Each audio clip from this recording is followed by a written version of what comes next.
எல்லாருக்கும் hi. Public exam எழுத போகிறவங்களுக்கு 19th அட்வைஸ்.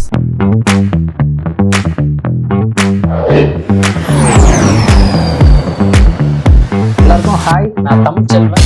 உங்களுக்கு தினமும் ஒரு டிப்ஸ் கொடுத்துட்டே வரலான்னு இருக்கோம். எல்லாருக்கும் ஹாய். இந்த வீடியோவில் என்ன பார்க்க போகிறோம்னா, ஆக்சுவலாக நீங்கள் எக்ஸாம் ஹாலில் எக்ஸாம் எழுதிட்டே இருக்கும்போது திடீர்னு சில பேர் உங்கள் எக்ஸாம் ஹால் உங்கள் கிளாஸ்க்குள்ளே வந்து செக் பண்ணுவாங்க. அவங்க யாருன்னு பார்த்தீங்கன்னா ஃப்ளையிங் ஸ்குவாட். பறக்கும் படை வராங்களாம்.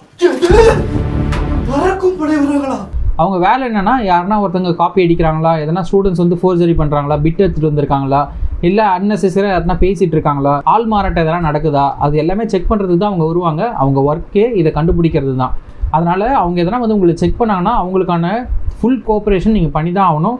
உங்களை சப்போஸ் உங்கள்கிட்டயே வந்து எழுந்திருமா உங்களை நான் செக் பண்ணணும் அப்படின்னு சொல்லி அவங்க எதனா கை காமிக்க சொல்கிறாங்க, இந்த மாதிரி காப்பி அடிச்சிருக்கேன், கையில் எதனா எழுதிட்டு வந்திருக்கேன், அதெல்லாம் செக் பண்ணுறாங்கன்னா அவங்களுக்கு ஃபுல் கோஆப்ரேட் நீங்கள் பண்ணி தான் ஆகணும்.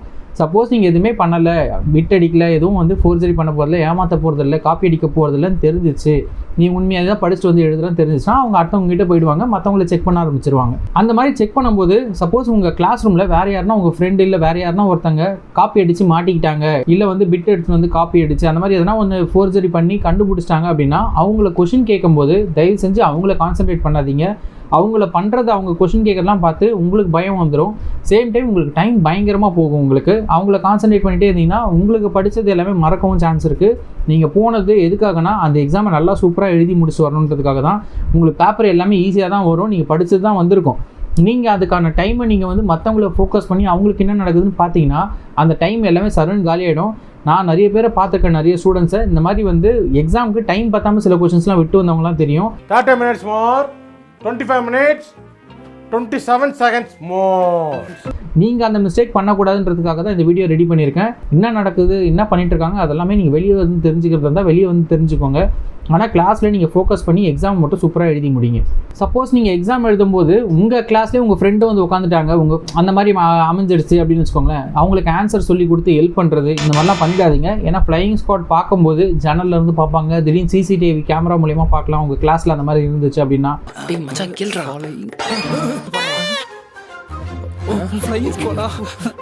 அந்த மாதிரி எதனா தெரிஞ்சிருச்சு அப்படின்னா நீ ஏன் அவங்ககிட்ட சொல்லி கொடுத்துருந்தான்னு சொல்லிட்டு 2 பேருமே பிடிச்சி கேட்க ஆரம்பிப்பாங்க. ஒரு 2-3 கொஸ்டின் அவங்க கேட்கறத பார்த்தாலே நீங்கள் பயந்து படித்தது எல்லாமே மறக்கிறதுக்கும் சான்ஸ் இருக்குது. அந்த மாதிரிலாம் நடக்கக்கூடாதுன்னா நீங்கள் யார் கேட்டாலும் ஹெல்ப் பண்ணாதீங்க. அவங்களுக்கு வேணும்னா அவங்க படிச்சுட்டு வந்திருப்பாங்க, தேவையில்லாத விஷயத்துக்கு போகாதீங்க. நீங்கள் படித்ததை தெளிவாக நல்லா எழுதிட்டு வாங்க, அது மட்டும் பண்ணாலே போதும். டைம் பத்தாமல் போயிடும். அதனால டைமை நீங்கள் கரெக்டாக மேனேஜ் பண்ணி எழுதணும்னா மற்றவங்களுக்கு ஹெல்ப் பண்ணுறதுக்கு பதிலாக உங்கள் டைமை கரெக்டாக ஃபிக்ஸ் பண்ணி அதை நல்லா பண்ணிட்டு வாங்க. அது மட்டும் பண்ணாலே உங்களுக்கு மார்க் சூப்பராக வரும். சப்போஸ் உங்கள் ஃப்ரெண்ட்ஸ் யாருன்னா வந்து நான் பிட் எடுத்துகிட்டு போகிறேன், நான் காப்பி அடிக்க போகிறேன் அப்படி எதனா உங்ககிட்ட சொன்னாங்கன்னா ஃப்ளையிங் ஸ்குவாட் கம்பல்சரி நிறைய இடத்துல போடுவாங்க. எல்லா ஸ்கூலுக்கும் ஃப்ளையிங் ஸ்குவாட் வருவாங்க. அந்த டைமில் அந்த மாதிரி எதனா மாட்டிட்டாங்க, காப்பி அடித்து பிட் எடுத்துகிட்டு போய் மாட்டிட்டாங்கன்னா கிட்டத்தட்ட 2 வருஷம் 3 வருஷம் எக்ஸாமே எழுத விட மாட்டாங்க. பப்ளிக் எக்ஸாமே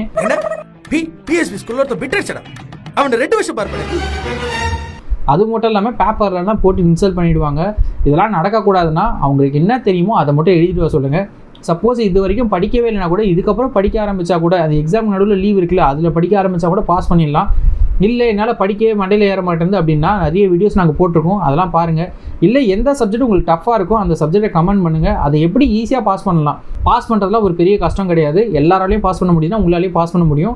கொஞ்சம் லைட்டாக படித்தா மட்டும் போதும். அது என்ன படிக்கணுன்றதை நாங்கள் உங்களுக்கு அழகாக வீடியோ ரெடி பண்ணி போடுறோம், வேணும்னா சொல்லி கமெண்ட் பண்ணுங்கள். ஆக்சுவலாக பப்ளிக் எக்ஸாமுக்கு தேவையான வீடியோஸ் ஆக்சுவலாக நிறைய வீடியோஸ் போட்டிருக்கோம், இதுக்கப்புறம் போடவும் போகிறோம். எல்லாமே ரொம்ப யூஸ்ஃபுல்லாக இருக்கும், உங்களுக்கு தேவைப்படும். கண்டிப்பாக சேனல் இப்போயே சப்ஸ்கிரைப் பண்ணிக்கோங்க, பெல் ஐக்கானை ஆக்சுவலாக ஆன் பண்ணிக்கோங்க. ஏன்னா அப்போ தான் நோட்டிஃபிகேஷன் உங்களுக்கு டக்குன்னு வரும். அப்போ தான் பப்ளிக் எக்ஸாம் உங்களால் சூப்பராக எழுத முடியும். பப்ளிக் எக்ஸாம் எல்லாரும் ரொம்ப சூப்பராக எழுத எல்லாருக்கும் ஆல் தி பெஸ்ட்.